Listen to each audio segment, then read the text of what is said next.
Welcome, everyone. My name is Elian Ramos, ERG Goddess, and over the past years, if you've been watching what I do online, I've been trying to feature Latinas who are in positions of power, Latinas who are making their way in the political world, and Latinas who are blazing the trail for the rest of us who may not know so much about politics or as we know, the numbers for Latinas in positions of power are very dismal, but there are a few Latinas who are really changing those numbers. And tonight, I'm going to be interviewing one of those Latinas. In the past couple of months, I have interviewed Leticia Vanderput and I have interviewed Lucy Flores. And tonight, I have one of three Latinas joining the the little galaxy of stars there of Latinas who are running for lieutenant governor in different states. Her name is Annette Taddeo, and Annette is positioned to be the first lieutenant governor in the state of Florida. But if I may add, she is also the embodiment of the American dream, and you're going to find out why. Annette is here with us now, and welcome, Annette, to the show. How are you? Thank you so much, Elaine. Thank you for having me. I'm delighted to be here. Now, Annette, I know I couldn't possibly do justice to your immigrant story. I'm so anxious for you to say the story to our audience because it's such a beautiful arc that you have been through. You came from Latin America, but I want to give you the opportunity. You tell us a little bit about your background and where you come from and everything else. Well, I'm definitely a little bit of the melting pot of America because my dad, who was Italian American from New Jersey, fought in World War II and Korea. And was actually asked, he was an instructor of helicopters, of how to fly helicopters, and he was asked to go to South America to start the first helicopter school in South America. So here's this Italian-American, first generation, American. His parents came through Ellis Island. Our name is there engraved, the Taddeo name on Ellis Island. And he goes to South America, meets my mom, a Colombian woman, in a very small town called Barrancabermeja. Oh, wow. No, it's like a mouthful. And that's where they met. And I and my sister were born in Colombia. And I didn't move to the United States till I was 17. Wow. So in Colombia, I was always the gringa, the girl who had the gringo father. And it was a wonderful experience growing up in South America, having the American way and the Colombian way interjected. And I thought I spoke English. I moved here when I was 17, and I thought my English was really good, right? And I come here, and I'm like, oh my God! And I've been telling this story, and I hear a lot of Puerto Ricans go through the same thing. Oh my God! Because in Puerto Rico, the same thing. You think you speak English, then you come here and you realize you've got a lot of work to do. So I had a really hard time at first. Obviously, I learned it eventually, but I actually moved to Alabama, where I lived with a family. My parents were still in Colombia, and so it just, it was rough, to say the least, leaving your parents behind and being all alone and realizing that your English is really limited. And I had a really hard time getting into college because of testing, all those test scores that they measure you by, right? And so I had a wonderful teacher that told me, don't give up. You can. You will get into college if that's your dream. Do it. And so I did. I continued trying and getting better and went to school for 2 years to prove that I was worthy of going to a university. And I'm so glad I did. That teacher told me I was smart and I could do it, and she was right, obviously. So, well, we can see. Yes. And then I started my own translation business in college, starting, translating for the Tennessee Valley Authority. So, I mean, overall, it's just, it's been a wonderful experience. Rough, but anything worthwhile has been, it's definitely always, not easy, and it shouldn't be, but it's it certainly has been a wonderful ride. Yeah, and the reason I'm so excited when I hear your story, and this is the first that I learned about you is the whole, coming from Colombia, when you were a teenager, is so similar to my own story. That I got so excited because you have been able to accomplish all of this, and I think you're being very modest. You're a working mom. Yeah. You are a TV show host at CNN. What's the name of your show again? It was. I mean, I stopped once I became a candidate, but it was called Taddeo Today. Taddeo Today. And you're also, and this is the most impressive to me, because I'm a business owner too. But you built a multi-million-dollar business that has the clients like Citibank and Goldman Sachs and Tiffany and Royal Caribbean. I mean, that this is a big deal business that you were able to build from scratch. Yeah, but you know what's neat about the business more than the success is that I turned a bad situation where my English was limited and I was really holding me back from succeeding into, a business. I realized that, we are in a global economy, we need to communicate, and although there were a lot of translation firms out there, I thought that there was a niche for, very hard to translate things, and which is what we've really dedicated ourselves to doing for the last 20 years that I've had the business. So it's, I'd rather than talk about the success, I talk about the fact that we can turn, lemons into lemonade, and that's in essence what I did.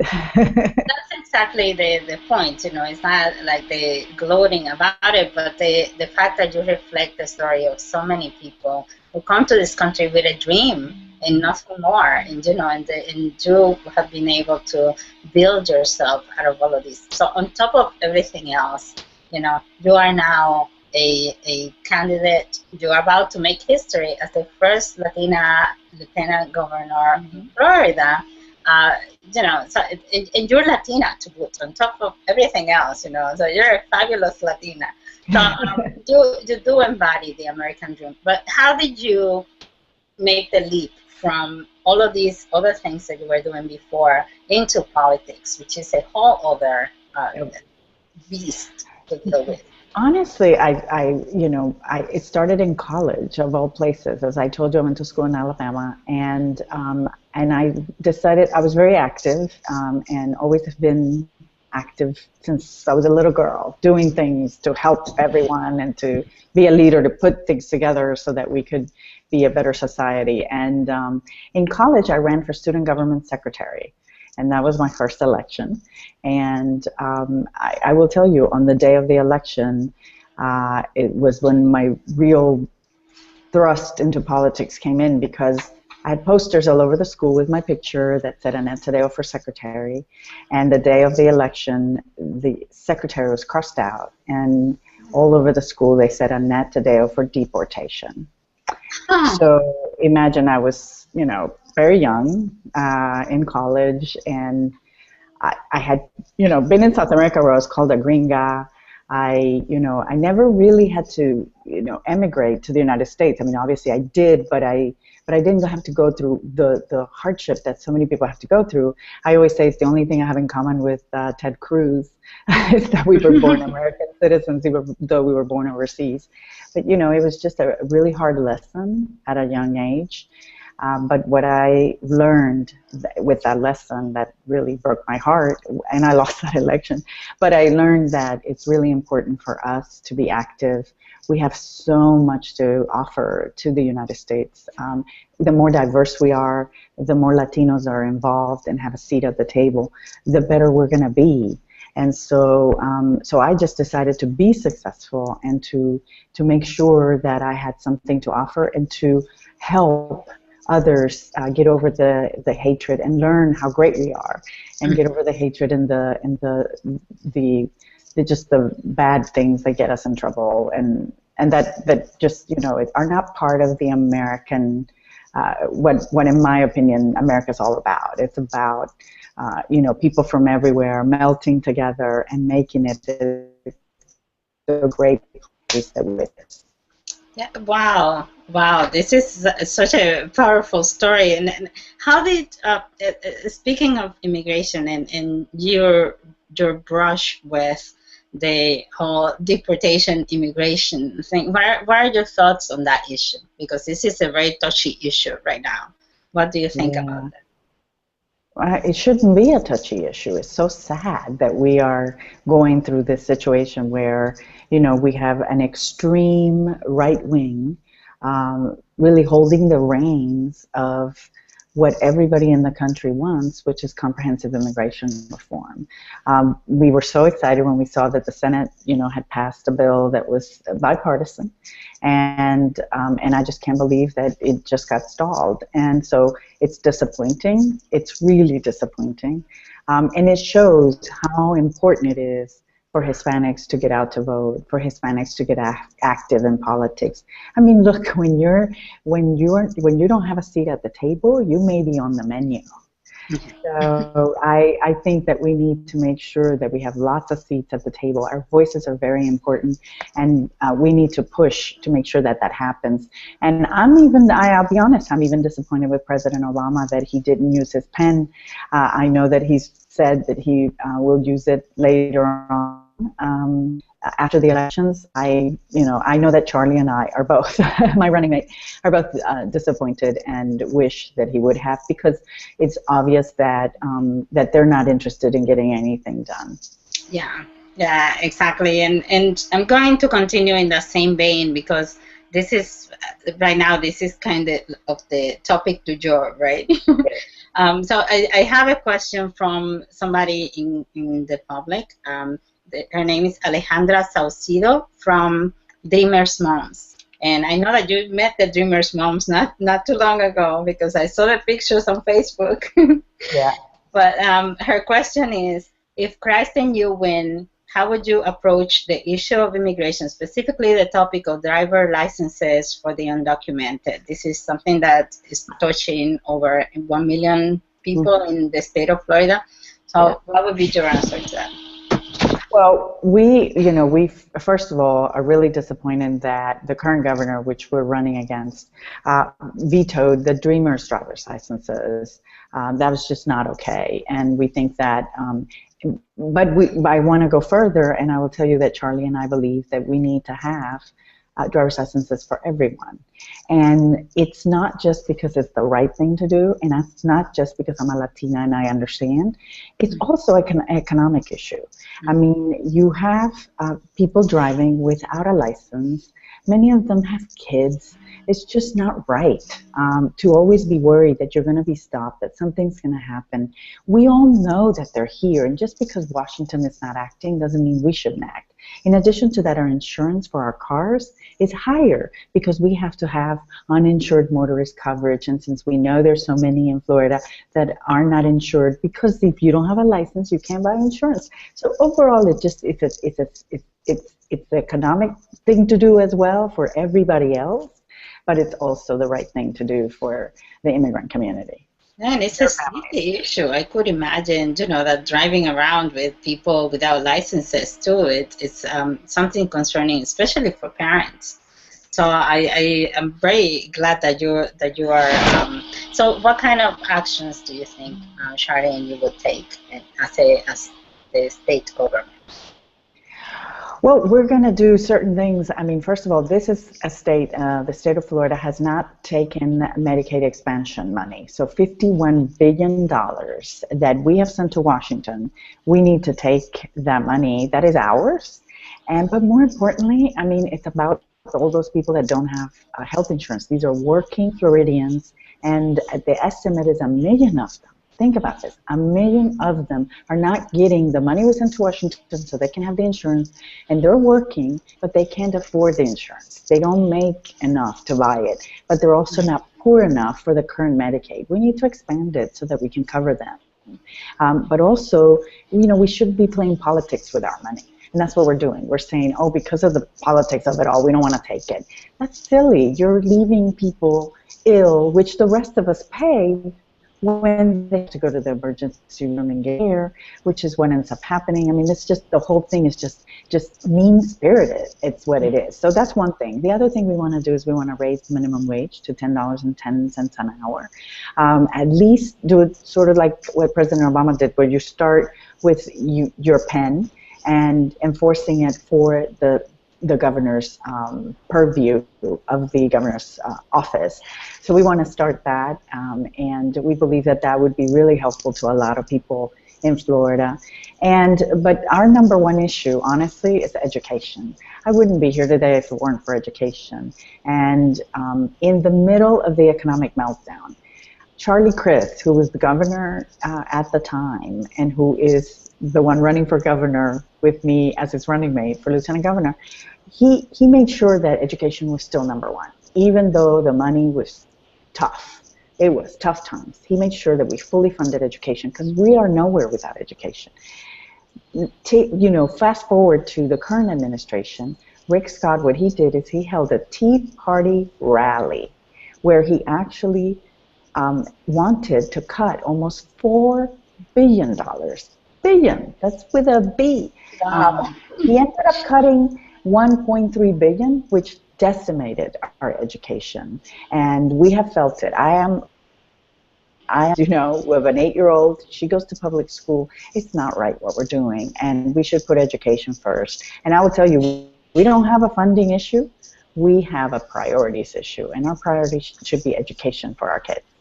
I agree completely, and as an immigrant myself who has a daughter now going to higher education, is crazy to have a kid in public school, and you see the lack of certain resources that kids go through in that environment, and it's hard, especially when if you are a kid from one of the poorer neighborhoods, or when you're a kid of color, it's even worse because our schools are less equipped than the rest of the schools. Absolutely. And you know what? I talked to some parents across Florida, and they're telling me they're taking more money out of their pocket to buy supplies, to buy things, constantly sending money for this, money for that. People are feeling it where they're really, for the first time, having to help out of their pocket, and not everybody can. Not everybody can, and so it's just putting those parents and those kids in a very tough situation, and we shouldn't do that. But talking about higher ed, I also want to say that we also want to make sure that we, fully fund education all the way. In Florida, we have a program that's called the Bright Future Scholarships, where we actually say to kids, if you do the right things and get the right grades, we're going to have a scholarship for you to go to school in Florida. Well, that has been cut in half to the point that 50,000 kids have been left without the scholarship that they were promised. That's a whole university. Where, like, think of the doors shutting down on a whole university. Those kids feel like the doors have been shut on them, because if they don't get that scholarship, many of them are now having to rely on loans, which, as you know, are really expensive. But Charlie and I have a plan for loan refinancing, and also for making sure that we help out those kids, more need-based type of funding. And so there's just a lot of work to be done, a lot of work. But I'm excited about the fact that we're going to get to do all that. Yeah, and it's great that you brought that in, because there's been a lot of confusion about the whole issue of the funding versus the merit-based for that program in particular. So thank you for clarifying that part. And I'm going to take it to kind of a different space right now, because I couldn't have you here, and my whole point for doing this kind of show is to profile Latinas who are inspiring to other Latinas. And I have interviewed 2 other Latinas who like you, are vying to be the Lieutenant Governor of their respective states. Leticia Van der Put, like I mentioned, and Lucy Flores.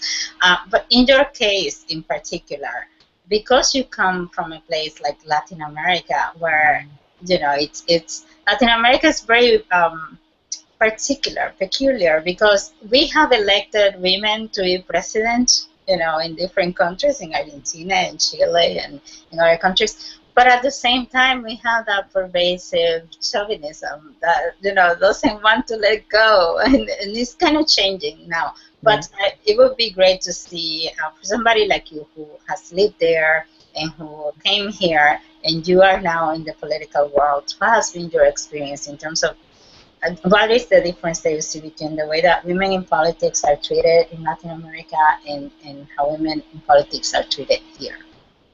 I am not as personally experienced. I must say I read and I'm very much aware of everything that has happened in Latin America as far as electing women, but I wasn't involved. I moved here when I was 17, so I wasn't really as engaged or involved. I wasn't at all, I should say. I couldn't even vote.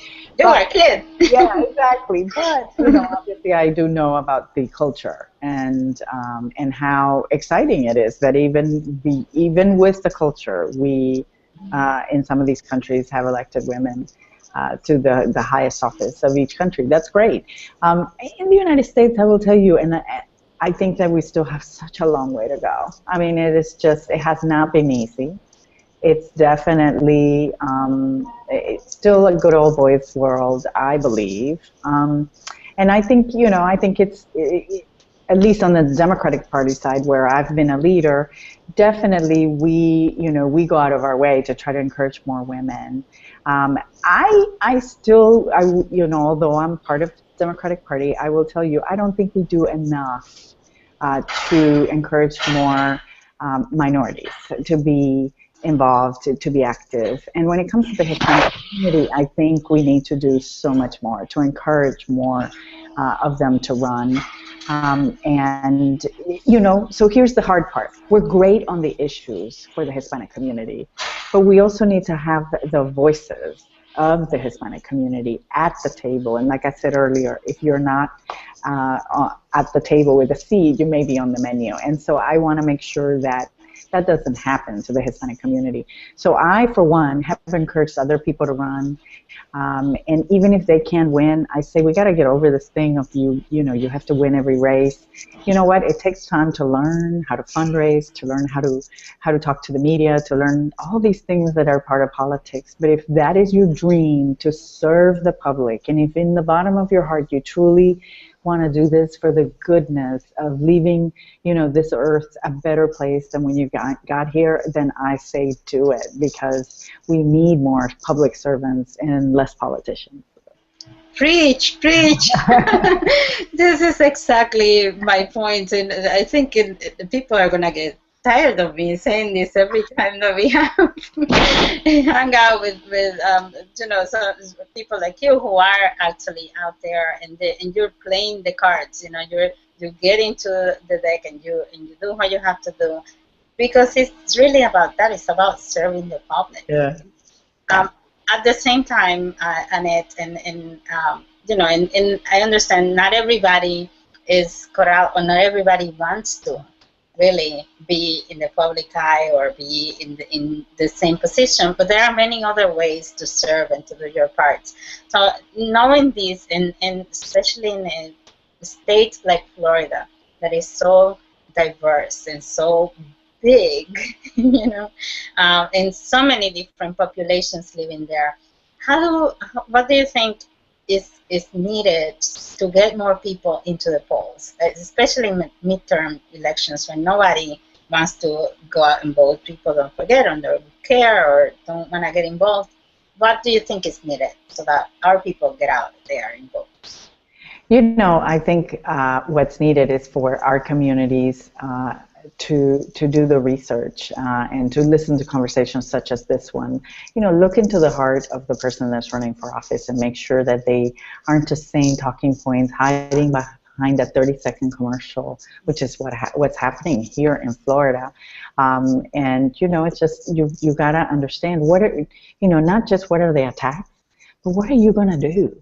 And so I think that we need to be active, and we have a voice. we have a very large voice, and we need to get out and vote. And unfortunately, you are right. Our community overall thinks of midterm elections as, not as important. And it turns out that they're even more important than the presidential, because when the president is not able to move forward with things at the state level, we can do so many things. Yes. And our American dream is really hard to accomplish without education.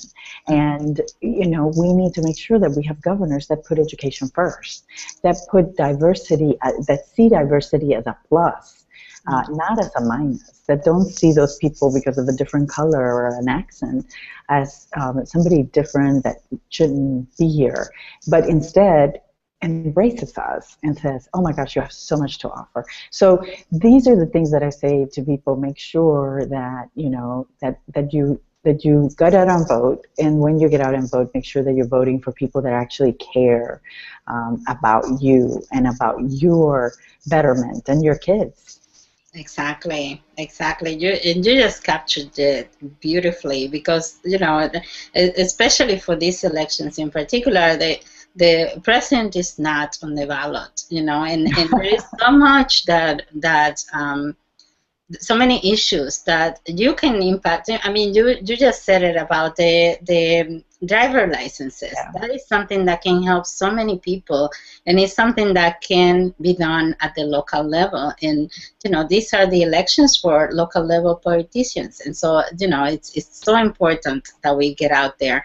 So I want to ask you, because you're such an inspiration for so many Latinas out there, and a role model that I hope gets more airtime, because I honestly just started learning about you, and I'm in awe.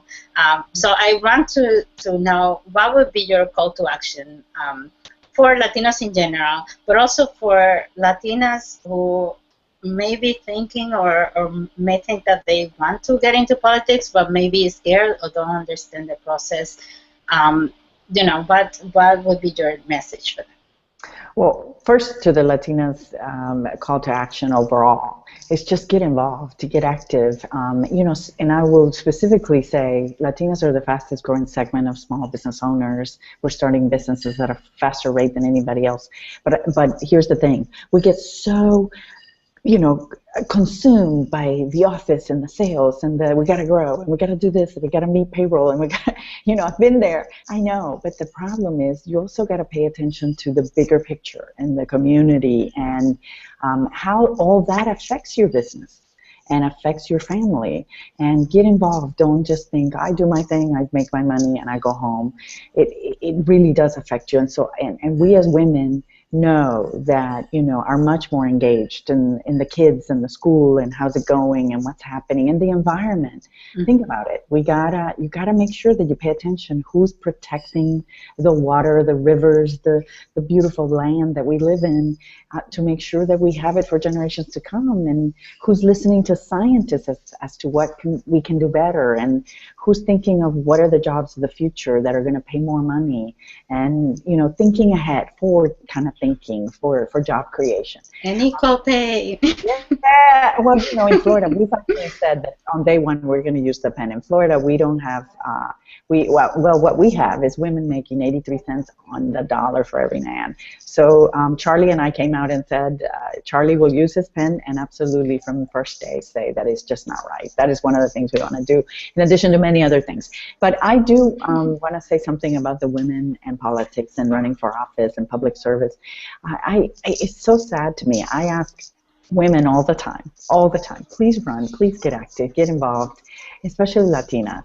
And they're like, oh no, I'm not qualified. Meanwhile, a man wakes up, looks in the mirror and says, I want to be senator, not state senator, federal. I mean, it's just unbelievable. And they've never run for office before. But a woman, you ask her, will you run? And they're like, I'm not qualified. And yet she's been to every school board meeting. She knows, everything about the school board and really knows, and it's a teacher and a PhD and blah, blah, blah. So this is, and I've actually had this experience where I had a teacher PhD experience who say, I'm not qualified. I was like, how can you not be qualified? You are totally qualified. You know more about education than the rest of us combined.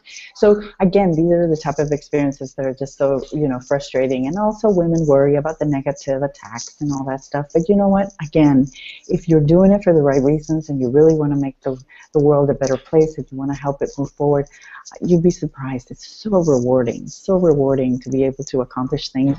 I'll just give you one tiny example. I wasn't even elected. I just fought in my community. They wanted to close down the libraries. And so I said, it's not okay. So I decided to join the fight and be, you know, a voice of saying, you know, our libraries are essential. So the night of the vote, I took my daughter with me, and she goes, Mommy, I hate politics. I hate you're involved, and, you know, why do you do it? And I said, well, tonight you're going to see, you know, maybe I win, maybe I don't, but let's see what happens. And then she's like, well, what are we fighting? And I said, well, we're fighting for them not to close the libraries. And we get there, and she says, oh, Mommy, please, I hope you win because they can't close the libraries. I love the library. I love books. And so we won. They didn't close the libraries. The following day, she said to me, Mommy, I want to be just like you. I mean, you're just saving, you know, the libraries meant so much to her.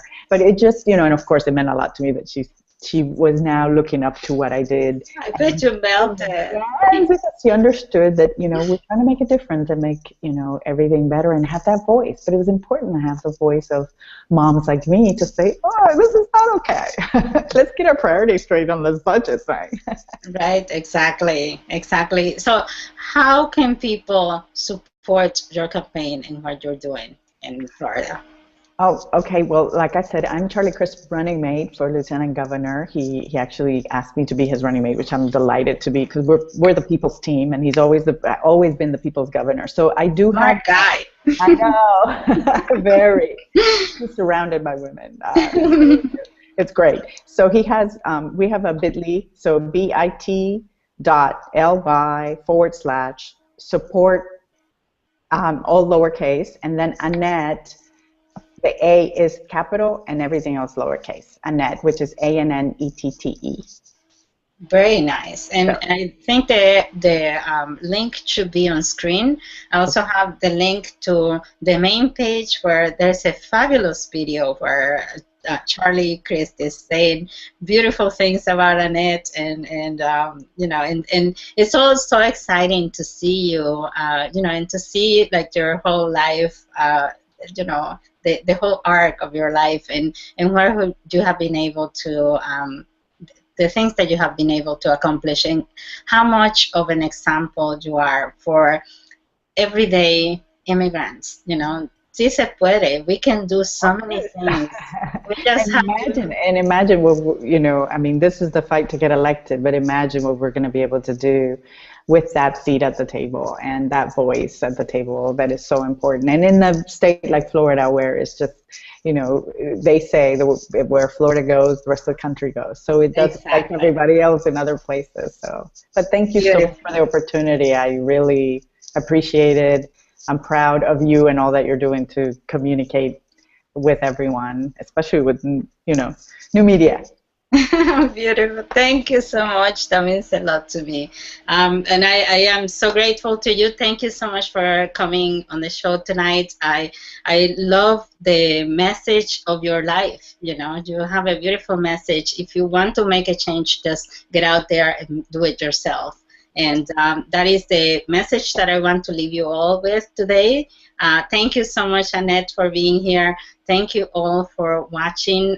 Thank you for all of you who sent in questions for Annette. We're going to be, this is going to be on YouTube for the duration of, you know, forever and ever. So you're going to find it on my channel, which is Elian Ramos.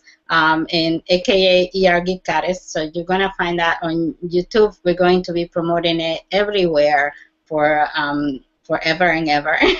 And Annette, thank you so much for being here tonight. I appreciate you taking the time, and good luck in the elections. Thank you. Y un abrazo y un beso para todos. Chao, chao. Chao.